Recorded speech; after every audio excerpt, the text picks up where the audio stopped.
devenir maman. Pour certaines, c'est un rêve, d'autres un objectif. C'est vrai que moi, j'ai pas vraiment eu le temps de me poser la question. C'est arrivé un peu plus tôt que prévu dans mes plans et pourtant, c'était le bon moment.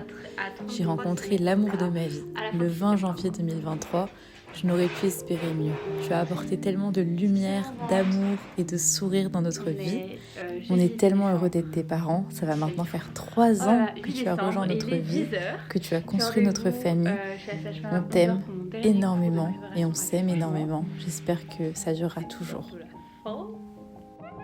Il me reste 5 jours avant mes partiels. Je suis énorme.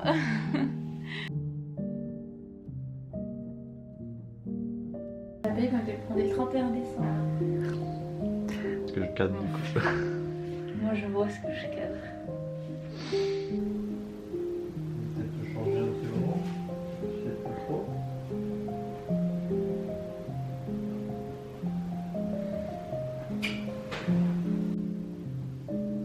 Oh le ok. Faut qu'elle ait pas la caméra. Est-ce qu'on voit qu'elle a les yeux ouverts? Oui.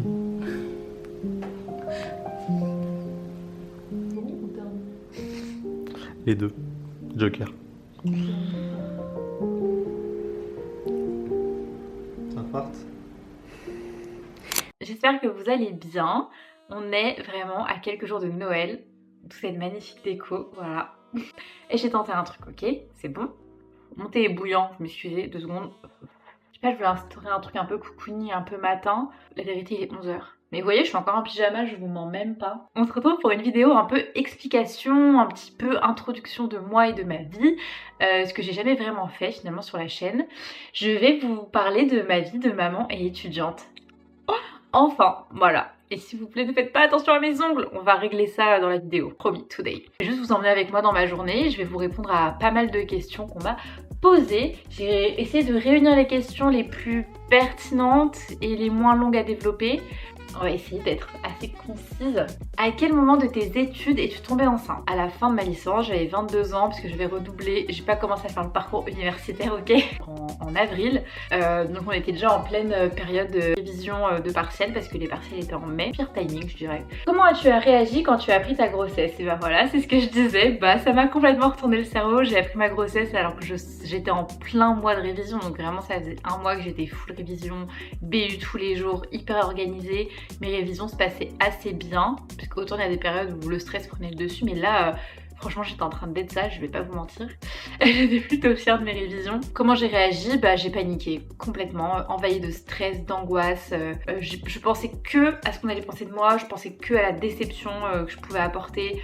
Je pensais même pas une seconde à ce que moi je ressentais vraiment, à ce que je voulais. Le moment où j'ai appris ma grossesse, j'étais tellement angoissée. As-tu hésité à continuer tes études? Non. C'était assez simple, j'allais finir ma licence, donc pour moi je finissais ma licence, la question ne se posait pas. J'ai dû redoubler la licence parce que du coup j'ai complètement foiré les partiels pour des raisons de santé suite à la grossesse. Le redoublement se posait, je me posais pas du tout de questions, je savais que je voulais cette licence, etc. Mais si j'avais eu ma licence directement, peut-être que la question se serait posée de si je faisais un master ou pas, peut-être j'aurais fait une pause, enfin je pense que les choses auraient été un peu différentes, mais en tout cas je voulais vraiment finir cette licence parce que j'avais trop donné pour pas l'avoir. Ouais. Est-ce que tu t'es sentie jugée par la société, les profs, les autres étudiants? À la fac de droit, oui. Les profs étaient pas du tout bienveillants, très peu de gens le savaient parce que je savais qu'ils réagiraient mal. Le peu de profs à qui j'ai dû en parler pour des raisons d'organisation et tout ont pas été très compréhensifs ni sympathiques. Pourtant ça changeait rien dans leur vie, absolument rien. Je sais pas, ils se permettent les hommes quoi finalement, donner leur avis quand on en a pas besoin. Et au niveau des étudiants, de ce que je voyais, enfin après je m'en foutais, mais c'était pas malveillant, c'était plus bah c'est normal d'être surpris de voir une fille que t'as vue pendant toutes tes études avec toi en amphi, et là tu vois elle vient, elle a un énorme ventre. Parce qu'en plus bah je le cachais, j'avais pas envie qu'on m'embête, j'ai pas envie qu'on vienne me parler, qu'on pose des questions, donc bah je m'habillais de manière assez large et puis mon ventre se voyait pas du tout au début. Et mon ventre est sorti d'un coup, genre en novembre, mon ventre il était vraiment beaucoup plus imposant et là je pouvais plus le cacher. Les gens étaient un peu en mode depuis quand elle est enceinte et waouh elle est enceinte, enfin la surprise se comprenait. Voir des fois des regards un peu de compassion, genre ça se voyait dans tous les filles, bah des fois j'étais vraiment très fatiguée et énorme, donc c'était un peu en mode oh ma pauvre. Est-ce qu'on reste là? Parce qu'après faut que j'aille me make-up en fait. Je pense qu'on va bouger, s'il faut vraiment que je me bouge. Après on va à la salle.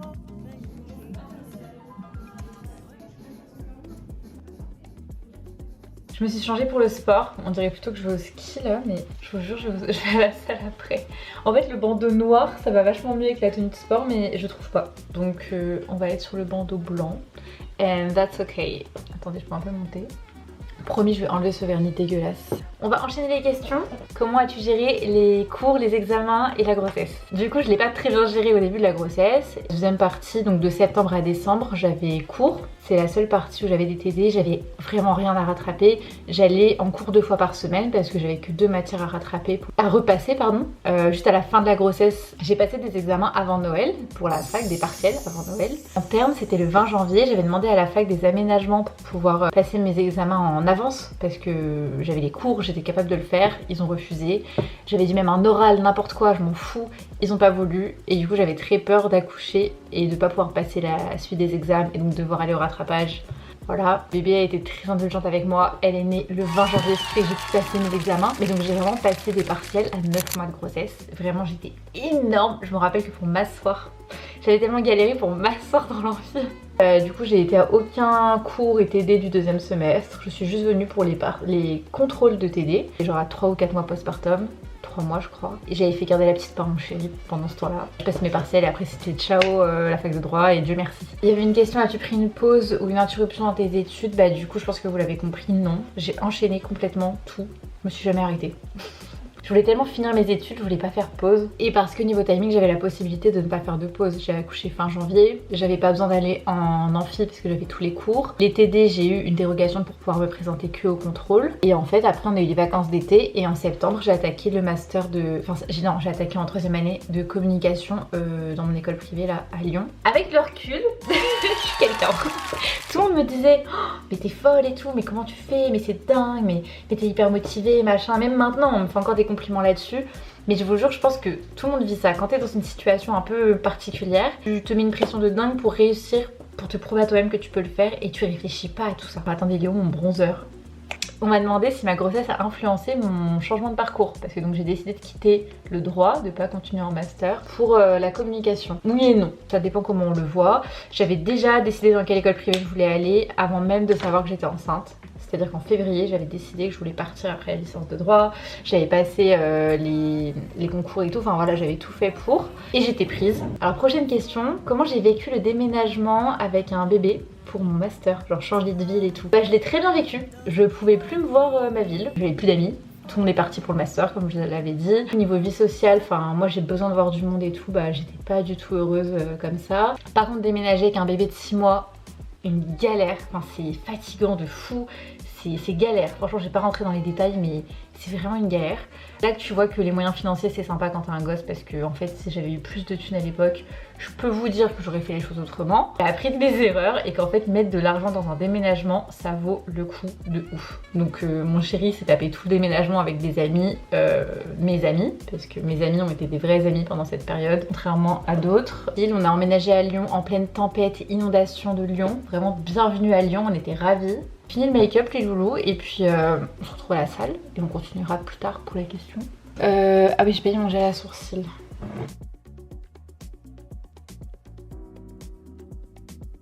C'est pour ma miniature, je vais faire ça à chaque vidéo. J'adore ce calendrier, ils vous mettent des full size, c'est trop bien. Et je sais pas, je suis trop contente, il est trop beau, enfin j'adore. Je l'ai pas payé, peut-être que c'est pour ça que je l'aime tant, voilà, c'est peut-être pas très objectif. On l'a pas envoyé, bah c'est pas un gifting en fait, alors j'en suis pas encore là dans ma carrière d'influenceuse. Juste mon chéri qui me l'a offert, parce que il est trop gentil. Alors qu'est-ce que c'est? Oh j'adore le packaging. Dentifrice, whitening, je crois que c'est un truc qui blanchit les dents. Qu'est-ce que c'est? Voilà. Oh, mais on est tellement en 2014. Vous savez pas comment je kiffe faire le focus, c'est incroyable. Enfin, rêve de petite fille en fait. Enfin, attendez, on va continuer cette lancée, mais c'est incroyable ce truc de youtubeuse, ça marche vraiment. Oh, c'est la même marque que la crème visage que j'ai eue. Ah non, pas du tout. C'est un déodorant. Trop bien. Il sent bon. Attends, mais il est bizarre. Pourquoi ça a coupé? Alors je sais pas. Je vais réessayer, si ça coupe ça doit être un problème de mémoire. Raphaël, mon chéri, comment il a réagi? Mon copain, mon mec, my fiancé. Mais il a très bien réagi. Excusez-moi, c'était il y a 3 ans, faut que je... Il y a plus de 3 ans, c'était à 3 ans et 9 mois. Bref, il a très bien réagi. Les premières réactions, c'était de me laisser digérer l'info. Et il était en mode je te soutiens mais je peux pas décider pour toi, donc il était un peu à attendre ma décision, qu'est-ce qu'il allait devoir intégrer comme information quoi. Et donc voilà, donc il m'a soutenue, m'a laissé réfléchir. C'est quand même une chose importante dans ma décision, c'est que je savais que je voulais être maman avec lui, avoir cet enfant avec lui. Pas juste une envie d'être maman. J'avais totalement confiance en lui, qu'il serait un bon père et que je sais pas, c'est l'instinct. Enfin si je sais, c'est l'instinct. Je fonctionne beaucoup à l'instinct et au ressenti, je savais que c'était lui et que voilà. C'est tout, je suis gênée, désolée, je suis très gênée. J'aime pas parler de tour de trek. Donc après il était en mode ok go, bah on va avoir un enfant, genre trop bien. Ça c'était la première réaction. Après il était un peu stressé et tout, ce qui est normal. C'était une très bonne réaction de sa part. Je trouve de m'avoir laissé l'espace pour réfléchir, c'était vraiment la meilleure chose à faire. Petit pain pita hier et après je l'ai mangé avec du... Excellent, je recommande de vivre. Et que ça prend un peu de place dans mes journées, alors que profiter et qu'elle mette mon mascara et la 17 000 marchés. Ok, je vais manger en même temps. Donc j'essaie de faire un peu les deux sans que ça soit agréable à regarder parce que j'aime pas trop regarder les gens manger. Prochaine question du coup. Est-ce qu'avoir un enfant ça a renforcé notre couple ou est-ce que ça l'a fragilisé? Nous ça l'a renforcé. Je dirais pas que c'était tout le temps facile, pardon.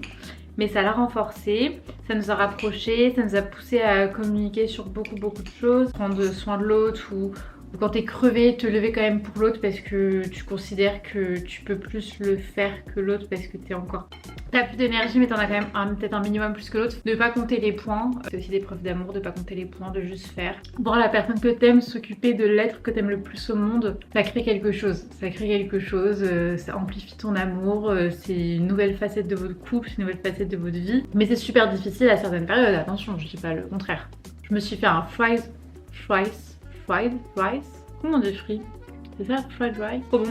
Et j'ai rajouté des haricots verts frais dedans. Question d'avant, c'est comment on se répartit les tâches? C'est ça? Oui, comment on se répartit les tâches avec un enfant, les études, tout ça. En fait, ça a changé à plusieurs périodes. Par exemple, quand elle est née, pour les nuits, au début, ce qu'on a fait, c'était moitié-moitié. Parce que une fois qu'elle dormait, genre plus de 4 heures. Parce qu'avant, voilà. On a fait ça jusqu'à ce qu'elle dorme 6 heures et une fois qu'elle s'est mise à dormir 6 heures, bah on a fait 1 sur 2 la journée. Le matin c'est l'un ou l'autre qui la dépose, donc ça dépendait. Raphaël il a changé 3 fois de travail en 3 ans quand j'y repense. Donc en fait ça a beaucoup changé par rapport à son travail et moi par rapport à mes années d'études parce que j'ai jamais eu les mêmes horaires etc. Mais en gros celui qui commence le plus tard bah il emmène Rim, celui qui finit plus tôt il va la chercher. C'est organisé, là on dirait pas, mais ça change un peu toutes les semaines quoi. Maintenant elle est grande donc la routine c'est un peu comme on veut, genre si elle veut prendre le bain, si elle veut que ce soit papa ou maman, bah c'est un peu elle qui décide. Celui qui est au sport forcément il s'occupe pas d'elle pour la routine du soir. Est-ce difficile de rester un couple et pas seulement des parents? Oui. Franchement oui, c'est difficile mais je pense qu'avec des bonnes discussions et de la patience, moi je suis de la team, ton enfant ça sera pas un bébé toute sa vie tu vois. Faut en profiter, faut faire ce que tu peux quand même pour pas te perdre et garder ton couple, voilà, mais faut aussi savoir être patient et qu'après il y aura plein d'années où vous pourrez faire des dates et faire un truc que tous les deux, machin. On se retrouve pour la suite de cette vidéo. Non je vous ai pas du tout oublié, j'ai pas scrollé sur mon téléphone pendant 1 heure. Il est 17h, voilà, c'est bon pour moi? On a presque fini. Là on est sur les dernières questions. La prochaine question, est-ce que tu arrives à trouver du temps pour toi? Et oui, franchement, j'ai toujours réussi à trouver du temps pour moi. Ça serait mentir de dire que j'ai réussi à trouver du temps pour moi. C'est plus mon copain qui me disait de prendre du temps pour moi. Parce qu'au début j'y arrivais pas. J'arrivais pas du tout à... Au départ c'était pas envisageable. C'était tellement fatigant pour tous les deux et tout que je me voyais pas lui dire là j'ai besoin de temps pour moi. Donc le fait que lui il me pousse à en avoir, c'est vachement bien. Voilà. Puis après avec le temps... petit à petit, par exemple le sport, c'est comme ça que ça a commencé en fait. Et j'ai danse de telle heure à telle heure et du coup c'était comme ça, j'avais danse et lui pareil quand il va au sport. Et après petit à petit j'étais en mode je vais voir mes copines machin. Je commence seulement cette année à plus culpabiliser. Genre avant je culpabilisais grave si je sortais avec mes copines et tout. Et du coup ça me gâchait beaucoup ma sortie au final. En quoi devenir maman? Est-ce que je pense être devenue plus organisée, plus mature? Plus mature non. Parce que j'étais déjà très mature à 22 ans. Vraiment là-dessus j'ai pas beaucoup changé. Par contre j'ai gagné énormément d'expérience en tant que maman, ça c'est clair et net. Parce que tu pars de zéro. Enfin moi je partais pas complètement de zéro, mais tu pars quand même de zéro. Niveau organisation par contre de ouf. Mais de ouf. En fait même si t'es pas organisé, t'es forcément organisé quand t'es maman. Parce que t'es obligé de tout prévoir. Tu peux pas sur un coup de tête décider d'aller boire un verre avec des copines, il faut prévoir ce verre. Tu peux pas décider sur un coup de tête d'aller faire les magasins.